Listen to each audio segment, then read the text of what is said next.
فجر مدرب منتخب نيجيريا إريك شيل موجة واسعة من الجدل بتصريحات غير مألوفة خلال الندوة الصحفية.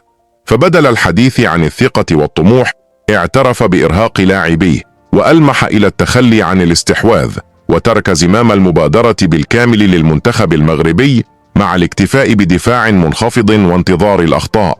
هذا الخطاب فسره متابعون على أنه يعكس روحا انهزامية مبكرة، وكأن المواجهة تخاض من موقع المتلقي للمنافس، بل واعتبره البعض إشارة غير مباشرة إلى أن نتيجة اللقاء محسومة قبل بدايته.